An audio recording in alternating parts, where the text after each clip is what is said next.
कांग्रेस फिलहाल लोकसभा चुनाव में मिली 99 सीटों का जश्न मना रही है, लेकिन इस बीच ऐसी खबर आई कि लोकसभा सीट जीतने का कांग्रेस का जश्न फीका पड़ गया। असल में कांग्रेस के राज्यसभा सांसद दीपेंद्र हुड्डा लोकसभा का चुनाव जीत भी गए। जाहिर है अब उन्हें राज्यसभा की सदस्यता छोड़नी होगी, लेकिन हालात कुछ ऐसे हैं कि कांग्रेस दीपेंद्र हुड्डा वाली राज्यसभा की सीट बचा नहीं सकती। मतलब लोकसभा की एक सीट के बदले उसे राज्यसभा की एक सीट गंवानी पड़ सकती है। वजह यह कि हरियाणा विधानसभा के ज्यादातर सदस्य भाजपा के पक्ष में हैं। इसके अलावा क्रॉस वोटिंग का भी खतरा है। ऐसी स्थिति में हुड्डा की ये सीट भाजपा के खाते में जा सकती है। दुष्यंत चौटाला की जननायक जनता पार्टी के विधायक और कुछ निर्दलीय क्रॉस वोटिंग कर सकते हैं। ऐसा हुआ तो फिर कांग्रेस के लिए जीत संभव नहीं होगी। दीपेंद्र हुड्डा 2020 में राज्यसभा पहुंचे थे और उनका कार्यकाल 2026 तक के लिए था। मौजूदा स्थिति में भाजपा मजबूत दिखती है। उसके अपने विधायकों के अलावा जेजेपी का एक गुट, कुछ निर्दलीय और एक विधायक वाली पार्टियां उसके पक्ष में है। नियम के अनुसार यदि कोई राज्यसभा का सांसद लोकसभा के लिए चुना जाता है तो फिर उसे अपनी सीट छोड़नी होती है। ऐसे में रोहतक से जीतने के बाद दीपेंद्र हुड्डा की राज्यसभा सीट खाली हो गई है। अब चुनाव आयोग को राज्यसभा की सीट पर उपचुनाव के लिए नोटिफिकेशन जारी करना होगा। नियम के मुताबिक 6 महीने के भीतर ही चुनाव हो जाने चाहिए। माना जा रहा है कि विधानसभा के चुनाव से पहले इस सीट पर इलेक्शन हो सकता है। कांग्रेस के एक विधायक वरुण चौधरी अब अंबाला लोकसभा सीट से सांसद चुने गए हैं। इस तरह विधानसभा की संख्या 87 रह गई है। यहाँ बहुमत का आंकड़ा 44 ही है। वहीं जेजेपी के कुल 10 विधायक हैं, लेकिन खेमेबाजी है। 2 विधायकों ने खुलकर भाजपा का साथ दिया।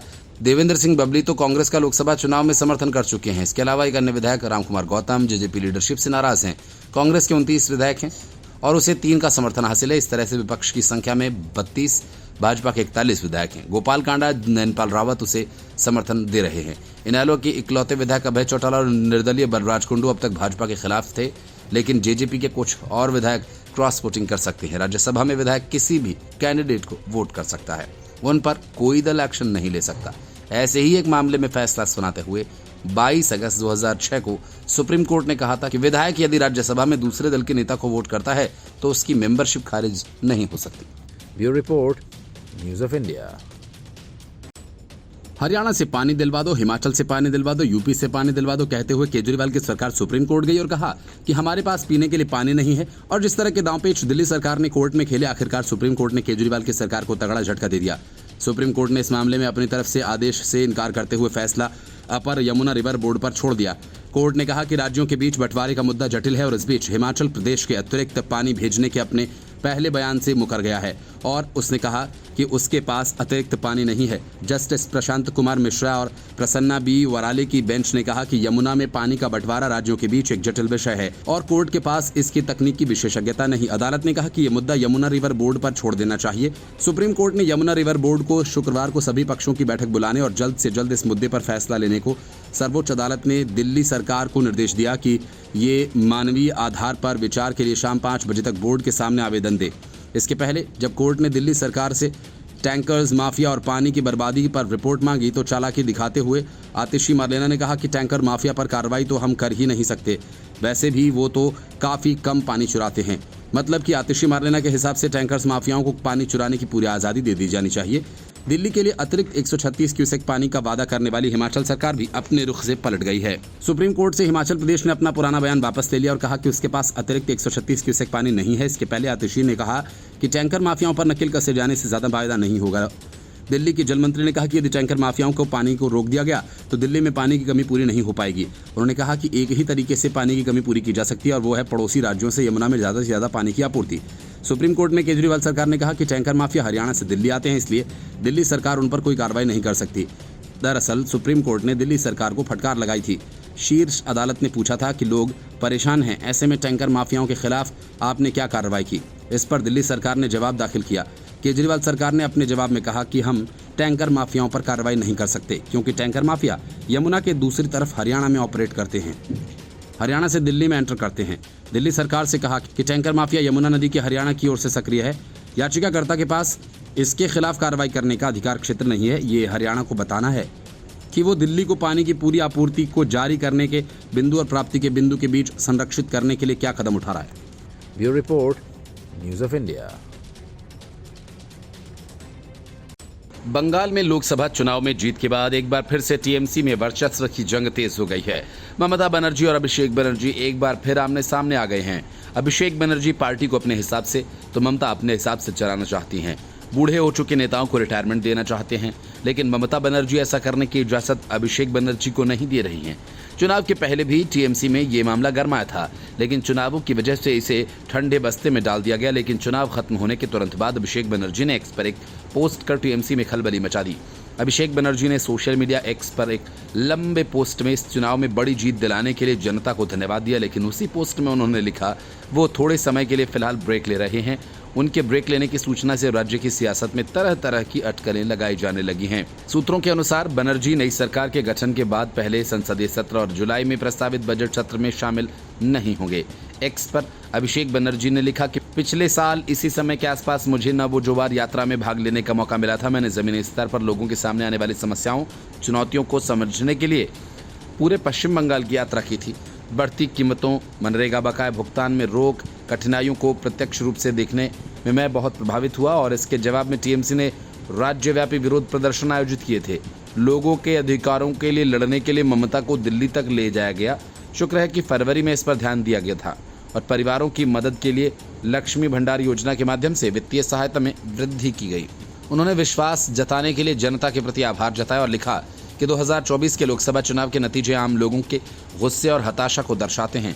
उन्होंने लिखा कि लोकसभा चुनावों का जनादेश राज्य के प्रति केंद्र की उपेक्षा से लोगों में नाराजगी का प्रदर्शन है। और इसके बाद से बनर्जी ने लिखा कि इलाज के लिए मैं संगठन से कुछ समय के लिए ब्रेक ले रहा हूं और इस दौरान इस समय का इस्तेमाल लोगों की जरूरतों को समझने के लिए होगा। इससे पहले अभिषेक बनर्जी साल 2023 में आंखों के इलाज के लिए विदेश गए थे, लेकिन ये पहला मौका है जब उन्होंने इस तरह सार्वजनिक रूप से ब्रेक लेने का ऐलान किया।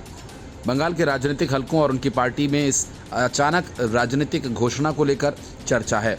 दूसरी तरफ पार्टी के अंदरूनी सूत्रों का दावा है कि तृणमूल कांग्रेस के नेताओं ममता बनर्जी और उनके राजनीतिक वारिस अभिषेक के बीच कुछ मुद्दों पर मतभेद रहा।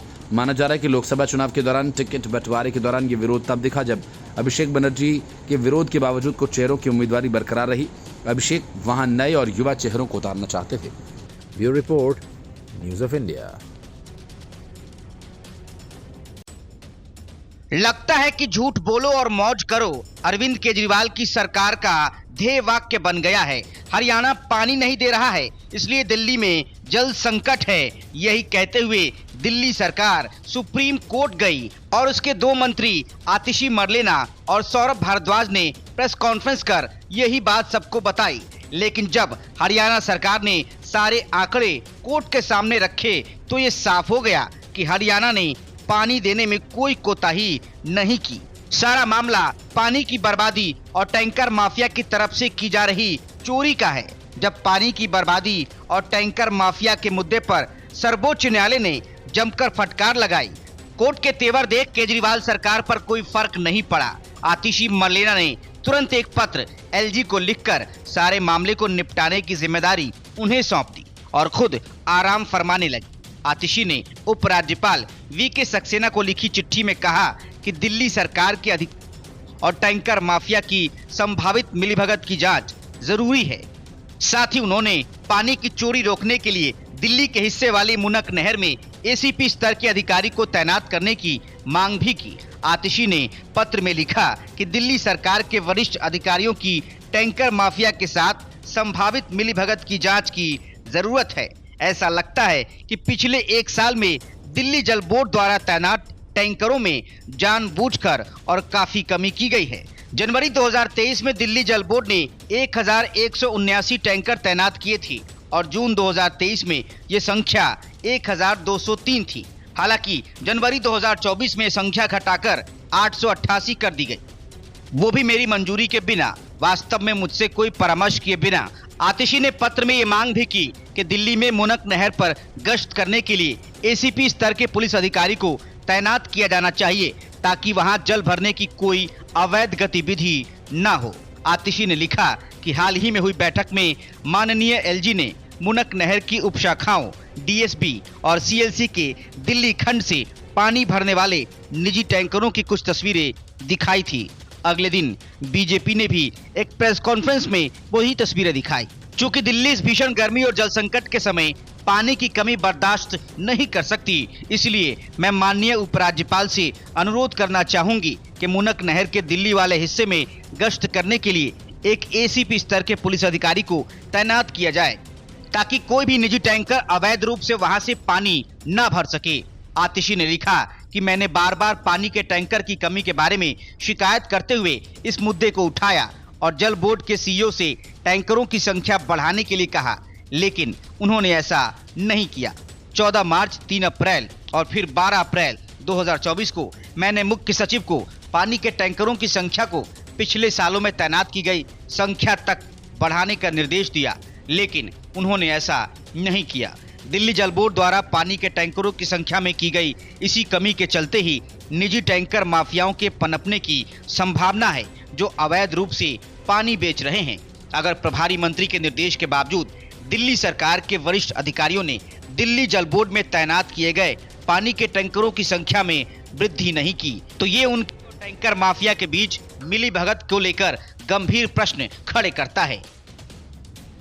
आगे उन्होंने लिखा कि सामान्य ज्ञान तो कहता है कि इस भीषण गर्मी में दिल्ली जल बोर्ड द्वारा तैनात किए गए पानी के टैंकरों की संख्या पिछले सालों की तुलना में अधिक होनी चाहिए थी। हालांकि ऐसा नहीं होने से ये माना जा रहा है कि दिल्ली सरकार के वरिष्ठ अधिकारियों और टैंकर माफिया के बीच मिली भगत है। इसलिए मुख्य सचिव और दिल्ली जल बोर्ड के सीईओ की टैंकर माफिया के साथ मिली भगत की जांच के लिए एक जांच समिति गठित की जानी चाहिए। जांच लंबित रहने तक दोनों अधिकारियों को निलंबित किया जा सकता है ताकि कार्यवाही प्रभावित न हो। Bureau report, news of India. Shiv Sena छोड़कर राज ठाकरे ने जब अपनी नई पार्टी बनाई, तब से लेकर अब तक न तो उद्धव ठाकरे ने कभी राज ठाकरे पर सीधा हमला किया और न ही राज ठाकरे ने कभी उद्धव ठाकरे पर निशाना साधा। लेकिन दोनों भाइयों के बीच जारी ये पर्देदारी अब तार-तार होने जा रही है, क्योंकि एनडीए गठबंधन में होने के बावजूद राज ठाकरे की पार्टी लोकसभा की सीटों पर चुनाव तो नहीं लड़ी, लेकिन अब मामला विधानसभा चुनावों का है और राज ठाकरे पूरे दमखम के साथ विधानसभा चुनाव लड़ने की तैयारी कर रहे हैं। बड़ी बात यह है कि राज ठाकरे ने गठबंधन से जिन सीटों की मांग की है, उनमें एक वर्ली की सीट भी है, जहां से आदित्य ठाकरे जीतकर विधायक बने थे। जाहिर है कि अब राज ठाकरे की पार्टी आदित्य ठाकरे को सीधी चुनौती देगी, तो शब्दों के बाण तो चलेंगे ही। लोकसभा चुनाव में महाराष्ट्र में भाजपा की अगुवाई वाले महायुति गठबंधन को बिना शर्त समर्थन देने वाले राज ठाकरे ने अब आगामी विधानसभा चुनाव के लिए अपनी मांग भाजपा के सामने रख दी है। सूत्रों का कहना है कि राज ठाकरे की पार्टी महाराष्ट्र नवनिर्माण सेना यानी एमएनएस ने 288 सदस्यीय महाराष्ट्र विधानसभा के चुनाव में बीजेपी से 20 सीटों की मांग की है। इतना ही नहीं, राज ठाकरे ने भतीजे आदित्य ठाकरे की विधानसभा सीट भी मांगी है, ताकि वहां से एमएनएस का कैंडिडेट खड़ा किया जा सके। एमएनएस द्वारा जिन सीटों पर दावा किया गया है, उनमें अधिकांश सीटें मुंबई और मुंबई महानगर क्षेत्र की विधानसभा सीटें हैं। इनमें वर्ली, दादर माहिम, सेबरी, मगा ठाणे, जागेश्वरी, वर्सोवा, घाटकोपर वेस्ट, चेंबूर, ठाणे, भिवंडी रूरल, टिंडोशी, कल्याण रूरल ईस्ट, पंढरपुर, औरंगाबाद और पुणे की एक सीट भी शामिल है। माना जा रहा है कि राज ठाकरे अपने भतीजे आदित्य ठाकरे के खिलाफ वर्ली सीट पर संदीप देशपांडे को उतार सकते हैं। आदित्य ठाकरे ने 2019 में वर्ली सीट से चुनाव लड़कर ठाकरे परिवार का रिकॉर्ड तोड़ दिया था। इससे पहले ठाकरे परिवार का कोई भी सदस्य चुनाव नहीं लड़ा था। राज ठाकरे भाभी शालिनी ठाकरे को बरसोवा से और नितिन सरदेसाई को दादर माहिम से उतार सकते हैं। राज ठाकरे ने साल 2006 में अविभाजित शिवसेना से अलग होकर महाराष्ट्र नवनिर्माण सेना की स्थापना की थी। बीजेपी ने 400 पार का लक्ष्य साधने के लिए हालिया लोकसभा चुनाव में राज ठाकरे के साथ गठबंधन किया था, लेकिन राज ठाकरे की पार्टी ने लोकसभा का चुनाव नहीं लड़ा था। महाराष्ट्र की 48 लोकसभा सीटों में से भाजपा ने सिर्फ 9 सीटें जीती हैं, जबकि सहयोगी शिवसेना ने 7 और अजीत पवार की एनसीपी ने सिर्फ 1 सीट पर ही जीत दर्ज की है। भाजपा की सीटें 23 से घटकर 9 हो गई हैं। उधर विपक्षी इंडिया गठबंधन के तहत कांग्रेस ने 13, उद्धव ठाकरे की शिवसेना ने 9 और शरद पवार की एनसीपी ने 8 सीटों पर जीत दर्ज की। एक निर्दलीय ने भी जीत दर्ज की थी। एनडीए गठबंधन की सीटें कम होने पर राज्य में एनडीए के घटक दलों के लिए खतरे की घंटी बजने लगी है। इन्हीं चुनौतियों पर चर्चा के लिए भाजपा की प्रदेश इकाई ने 14 जून को मुंबई में जिला इकाई अध्यक्षों और पदाधिकारियों की बैठक बुलाई है। Report news of India. Lok Sabha चुनाव में इंडी गठबंधन को महाराष्ट्र में एनडीए से ज्यादा सीटें मिली, लेकिन चुनाव में मिली सफलता एमवीए के घटक दलों कांग्रेस और उद्धव ठाकरे को ठीक से हजम नहीं हो रही है। नतीजा ये कि दोनों ही पार्टियों में ठन गई है। सबसे पहले तो कांग्रेस ने शिवसेना यूबीटी और पवार की पार्टी पर यह कहकर हमला कर दिया कि अगर कांग्रेस को ज्यादा सीटें मिलती तो नतीजे और बेहतर होते। ये मामला थमा भी नहीं था कि उद्धव ठाकरे ने कांग्रेस को ठेंगा दिखाते हुए एमएलसी के होने वाले सभी 4 सीटों पर एक तरफा अपने उम्मीदवारों के नाम का ऐलान कर दिया। उद्धव ठाकरे के इस फैसले के बाद एमवीए में तनाव गहरा हो गया है। राज्य में विधान परिषद चुनाव को लेकर कांग्रेस में जबरदस्त नाराजगी की बात सामने आ रही है। लोकसभा की तरह विधान परिषद की 4 सीटों पर उद्धव ठाकरे गुट ने उम्मीदवारों के नाम की घोषणा कर दी है, जिसको लेकर कांग्रेस में खासी नाराजगी है। कांग्रेस प्रदेश अध्यक्ष नाना पटोले ने विधान परिषद उम्मीदवारों को वापस लेने का संदेश दिया है। कांग्रेस का कहना है कि सीटों को लेकर घोषणा से पहले महाविकास अघाड़ी में चर्चा होनी चाहिए थी। उद्धव ठाकरे को मुंबई से विधान परिषद के लिए आवेदन दाखिल करने वाले शिवसेना यूबीटी के उम्मीदवारों को बरकरार रखें। नाना पटोले ने उद्धव ठाकरे से कहा है कि कोंकण स्नातक और नासिक शिक्षक उम्मीदवारों को ठाकरे को वापस ले लेना चाहिए। 4 जगहों पर बगैर चर्चा के उम्मीदवार देने से कांग्रेस में नाराजगी है। उद्धव ठाकरे के रुख से कांग्रेस प्रभारी रमेश चन्नीथला और कांग्रेस नेता नाराज हैं। कांग्रेस नेता नाना पटोले ने कहा कि जब वो लंदन गए तो उन्होंने फोन किया, साथ ही मैंने उनसे कहा कि आप 2 सीटों पर लड़ें, मैं 2 सीटों पर लड़ता हूं। उस वक्त उन्होंने कहा था कि आपके उम्मीदवार कौन हैं? फिर मैंने उम्मीदवारों के नाम बताए। मूल प्रश्न ये है कि अगर सीटों के आवंटन पर चर्चा हुई होती तो इन 4 सीटों पर निर्वाचित होना आसान होता। मैं सुबह से उन्हें कॉल करने की कोशिश कर रहा हूं। उद्धव ठाकरे ने मुझसे संपर्क नहीं किया, इसलिए हम नहीं जानते कि उनके मन में क्या है। कांग्रेस नेता ने कहा कि हमने मुंबई में उम्मीदवार नहीं दिए हैं, उन्होंने अपने प्रत्याशियों की घोषणा कर दी। नाना पटोले ने कहा कि कांग्रेस की स्थिति ये चुनाव महाविकास अघाड़ी के तौर पर लड़ने की है।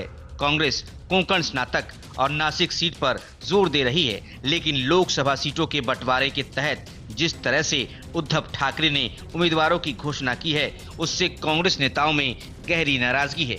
कांग्रेस मुंबई सीट शिवसेना उद्धव ठाकरे गुट के लिए छोड़ने को तैयार है, लेकिन कांग्रेस कोंकण और नासिक के लिए जोर दे रही है। Report news of India. Lok Sabha चुनाव के नतीजों से इतना तो साफ है कि मुफ्त की गारंटी योजनाओं की हवा पूरी तरह से निकल गई। यही वजह है कि मुफ्त की गारंटी की प्रयोगशाला बने 3 राज्यों दिल्ली, कर्नाटक और पंजाब में आम आदमी पार्टी और कांग्रेस को तगड़ा झटका लगा। दिल्ली और पंजाब में आम आदमी पार्टी हारी तो कर्नाटक में सभी विकास योजनाओं को रोककर 52,000 करोड़ की रेबड़ी बांटकर कांग्रेस बीजेपी के हाथों मात खा गई। दिल्ली की महिलाएं अरविंद केजरीवाल को झूठा और धोखेबाज बताते हुए सड़कों पर उतर आई हैं, तो कांग्रेस के दफ्तरों में महिलाएं पैसे के लिए लाइन लगा रही हैं। सबसे दिलचस्प मामला कर्नाटक का रहा, जहां 52,000 करोड़ की बड़ी रकम फूंककर कांग्रेस 20 सीटें जीतने का सपना देख रही थी, लेकिन नतीजे एकदम उलट आए। कर्नाटक विधानसभा में प्रचंड जीत का कांग्रेस को लोकसभा चुनाव में कोई फायदा नहीं मिला। अब सत्तारूढ़ कांग्रेस के भीतर 5 गारंटियों के पुनर्मूल्यांकन की मांग करने वाली आवाजें तेज हो गई हैं, क्योंकि कांग्रेस इन कार्यक्रमों पर सालाना 52,000 करोड़ रुपए खर्च करने का वादा करने के बाद भी लोकसभा चुनाव में दूसरे स्थान पर रही। गारंटी के वादे के साथ पार्टी पिछले साल विधानसभा चुनाव में सत्ता में आई थी, जिसके तहत एक के बाद एक कार्यक्रम शुरू किए गए। योजनाओं में महिलाओं के लिए मुफ्त बस यात्रा, महीने में 200 यूनिट तक मुफ्त बिजली की आपूर्ति और परिवार की प्रत्येक महिला मुखिया को हर महीने 2,000 रुपए देने का वादा शामिल है। पार्टी ने कर्नाटक में शुरू किए गए मॉडल को अन्य राज्य विधानसभा चुनाव के साथ साथ हाल के लोकसभा चुनाव में भी दोहराया। लोकसभा चुनाव से पहले कांग्रेस विधायक एच.सी. बालाकृष्ण ने सबसे पहले मुफ्त की रेवड़ियों को लेकर विचार का सुझाव दिया था। एच.सी. बालाकृष्णन ने कहा था कि अगर पार्टी चुनाव में खराब प्रदर्शन करती है तो पार्टी शासन को गारंटी योजनाओं को वापस लेने पर विचार करना चाहिए। मुख्यमंत्री सिद्धारमैया और कर्नाटक प्रदेश कांग्रेस कमेटी के अध्यक्ष डी.के. शिव कुमार को राज्य की 28 सीटों में से 15 में से 20 सीटें जीतने का भरोसा था, लेकिन पार्टी को 9 सीटें ही हासिल हुई।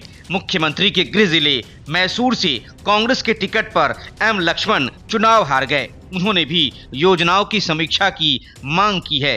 उनका तर्क है कि लोकसभा चुनाव में लोगों के जनादेश से पता चलता है कि वो योजनाओं को जारी रखने के खिलाफ हैं।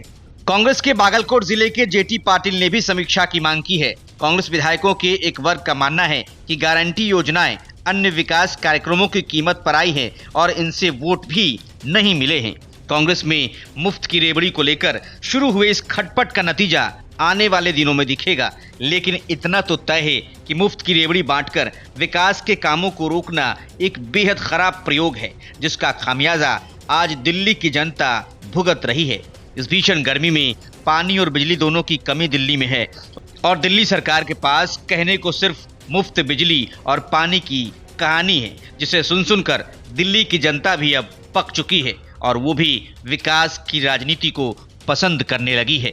Bureau report, news of India.